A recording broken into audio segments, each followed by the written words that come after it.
In the heart of the American South, there lies a quaint town at the junction of two railroads. On the surface, it looks like any other mid-sized town. However, this town harbors a dark and sinister tale of violence, chaos, and bloodshed. A tale that shook the very foundations of a community, leaving an indelible mark on the nation's collective psyche. It's a town where racial tensions and social unrest culminated into one of the bloodiest race riots during Reconstruction. Welcome to Meridian, Mississippi. Welcome back to our channel. I'm Haas. I'm Cece. Today we got a hot topic for you.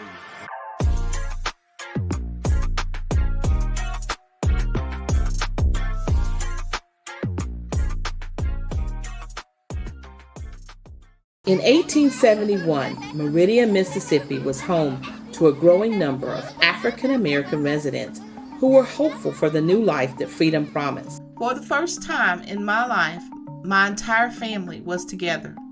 Work was still hard, but whatever we had was ours. Our lives was our own. Our destinies, our sorrows, our joys were ours. Many of these African Americans had migrated from Alabama to Mississippi. However, the white population was fearful of losing their grip on power and privilege.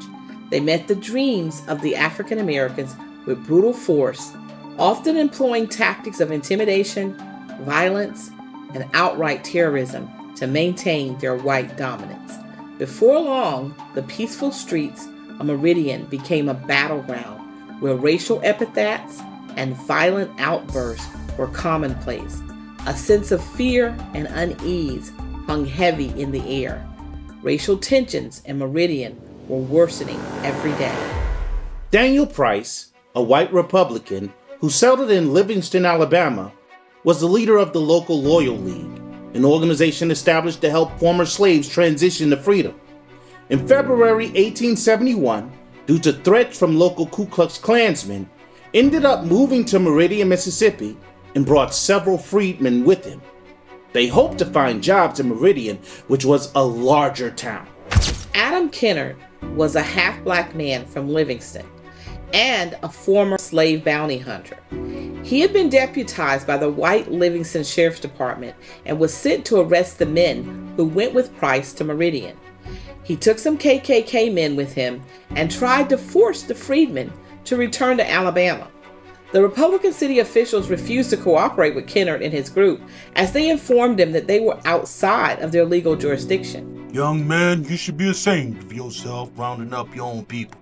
Price worked as a school teacher at an all-black school in Meridian and was constantly witnessing the harassment of the black community by Kennard and his band of KKK members who refused to leave after being told they were outside of their jurisdiction. Fed up with Kennard and the KKK, Price and a band of about 6 freedmen in disguise snuck in on a sleeping Kennard, took him from the house, carried him outside the city limits, and beat him. Kennard managed to get away and pressed charges against Price. Price was arrested and charged under the anti-KKK legislation with assault while disguised. This legislation classified committing an act of violence in disguise as a federal crime related to the KKK practice of wearing masks and costumes to hide individual identities and intended to stop the KKK's widespread violence. Ironically, this legislation, popularly known as the KuKlux Act, authorized President Ulysses S. Grant to declare martial law, impose heavy penalties against terrorist organizations, and use military force to suppress the Ku Klux Klan. This legislation was an offshoot of the Enforcement Acts of 1870 and 1871. They were supposed to shield blacks from the harassment and abuses of the KKK, of whom were rarely, if at all, prosecuted under these laws. In fact, the laws had never been used in Mississippi to prosecute any Klansmen for violence against blacks. Freedmen were outraged and angered that the law intended to protect them was being used against them. In the week before Price's trial, whites in Meridian began to threaten him.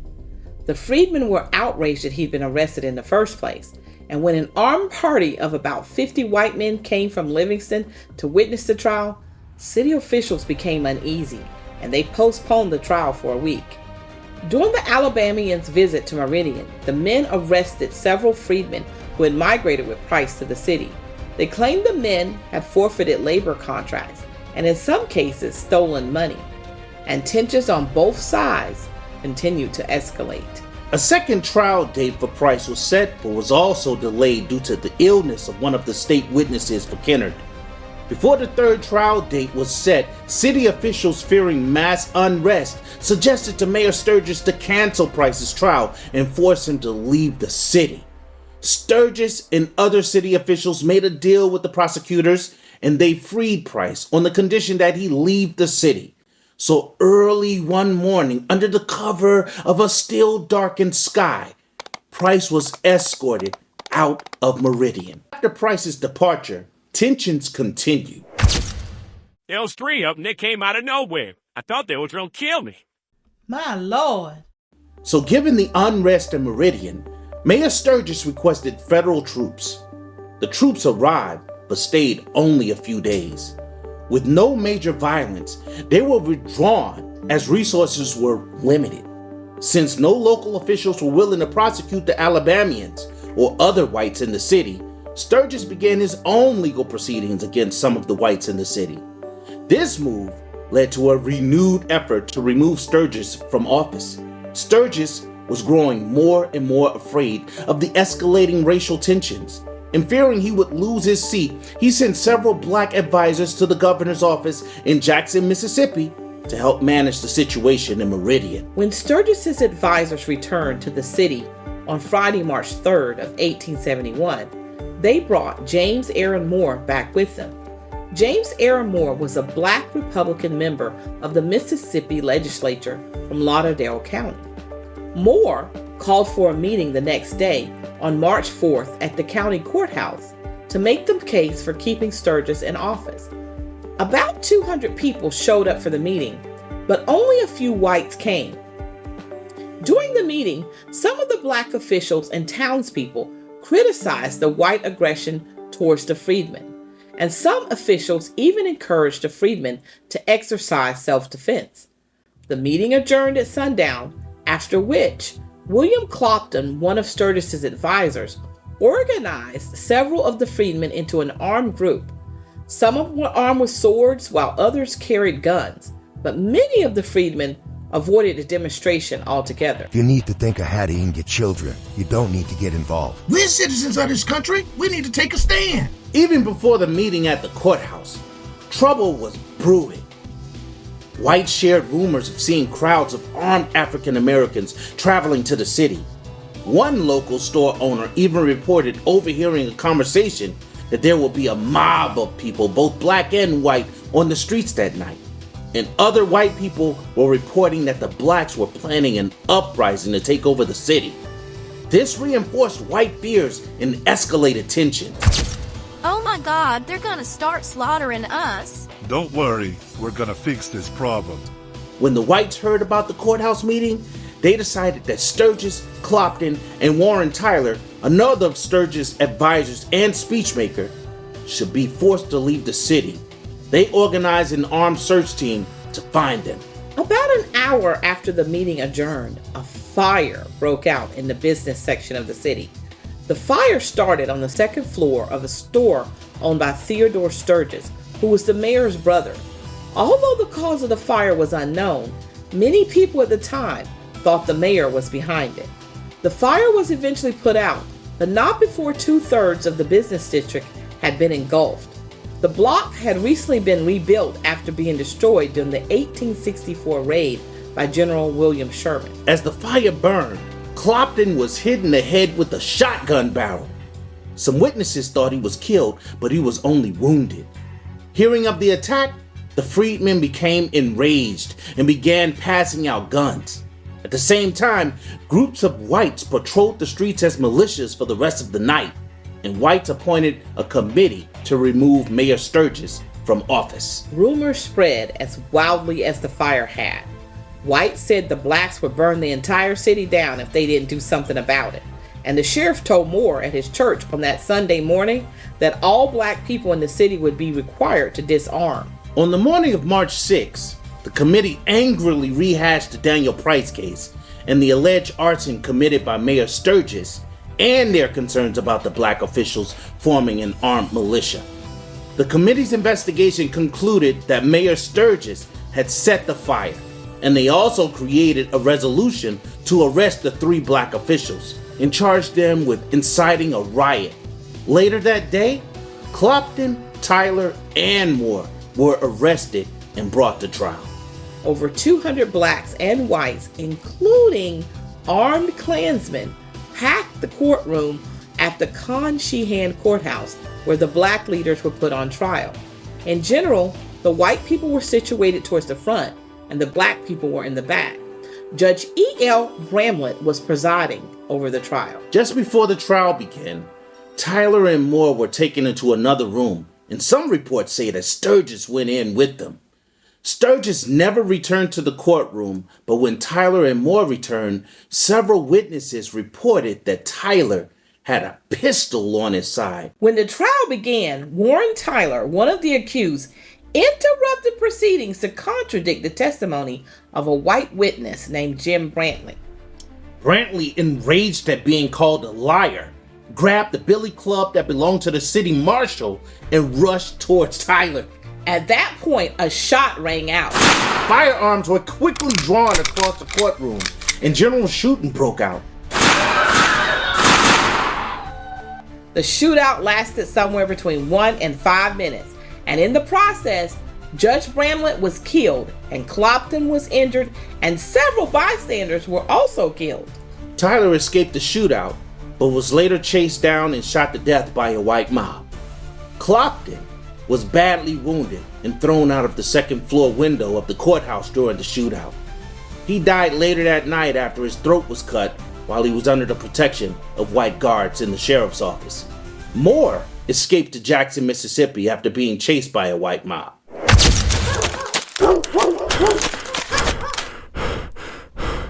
For the next 2 days, the angry mob, led by the Klan, terrorized the citizens of Meridian and killed nearly 30 other blacks. Mayor Sturgis, who went into hiding, was forced to resign his seat and flee the city. The state of Mississippi, as well as the U.S. Congress, investigated this riot. A joint committee of the Mississippi legislature held hearings on the violence, but no one was ever convicted of a crime. And as is often the case, in war or violence erupts, women and girls were victimized sexually. There were reports of several sexual assaults of black women and at least one teenage girl. However, many of the victims did not come forward due to fear and shame. However, there was one brave woman by the name of Ellen Parton who bravely went before the committee with her testimony. Ellen Parton was a former slave and domestic worker who was around 32 years old. The Klan suspected that Parton's husband was involved in the Union League, which was a southern affiliate of the Republican Party. I reside in Meridian, have resided here 9 years. Occupation, washing, ironing, and scouring. Wednesday night was the last night they came to my house. By they, I mean bodies or companies of men. They came on Monday, Tuesday, and Wednesday. On Monday night, they said they came to do us no harm. On Tuesday night, they said they came for the arms. I told them there were none, and they said they would take my word for it. On Wednesday night, they came and broke open the wardrobe and trunks and committed rape upon me. There were 8 of them in the house. I do not know how many of there were outside. They were white men. One of them took me in the dining room and told me I had to do just what he said. I told him I could do nothing of that sort, that was not my way, and he replied, "By God, you've got to." He had a pistol drawn, and when he took me down, he hurt me. Of course, I yielded to him on that account. I do not personally know of any other woman who had done to her what was done to me, but I've heard that I was not the only woman that suffered this humiliation that night. The Meridian riot underscored the vulnerability of African Americans in the South. Given their inexperience in freedom and a lack of resources, many were not armed and were economically reliant on white employers. Without federal intervention, it was nearly impossible for blacks to defend themselves against violent assaults. By the mid-1870s, as the memories of the Civil War began to fade, Northern whites grew weary of financing costly initiatives aimed at curbing violence in the South and decided to leave the Southern states to manage their own affairs. While most Northerners recognized slavery as a moral injustice, they did not necessarily advocate for racial equality, and this belief in white superiority helped them to turn a blind eye to the racial atrocities occurring in the South. In response to opposition by African Americans of their unfair treatment, white groups resorted to violence, and with diminishing federal support, African Americans found it increasingly difficult to resist white aggression. The Meridian, Mississippi riot signified a decline in Republican influence and the diminishing effectiveness of Reconstruction efforts in Mississippi as well as throughout the South. Given there was no criminal action taken against anyone in the Meridian race riots, along with the realization that there would be no outside help from the federal government, and fearing for their own safety, hundreds of blacks left Meridian. By 1875, in Mississippi, paramilitary groups such as the Red Shirts and Rifle Leagues emerged as the military arm of the Democratic Party, replacing the KKK. These groups operated openly to intimidate Republican voters, particularly freedmen, and to oust officials from their positions. Their actions effectively suppressed voting, leading to the overwhelming Democratic victories in 1875 state elections.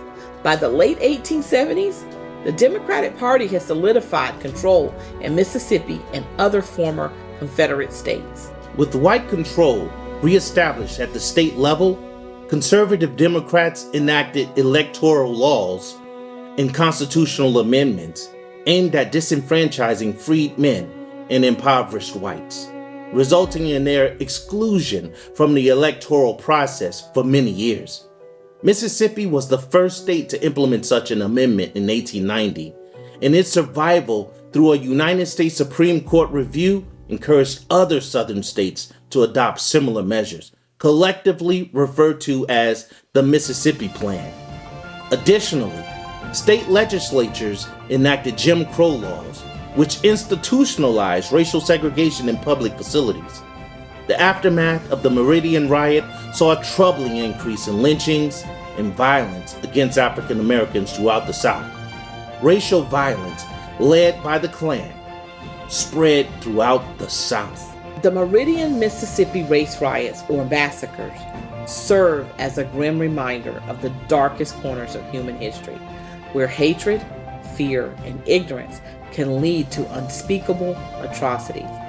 As we reflect on this tragic chapter in American history, we must acknowledge the profound impact it had on the community and beyond, serving as a catalyst for change and inspiring new generations of civil rights leaders. Please share your thoughts on the Meridian massacres in the comments below. And if you're interested in more historical events or civil rights struggles, be sure to check out our channel. We are the Adventures of Cece and Haas. Until next time, adventure seekers, be true to yourself, patient with others, keep your mind sharp, and be the change you want to see in the world. Peace.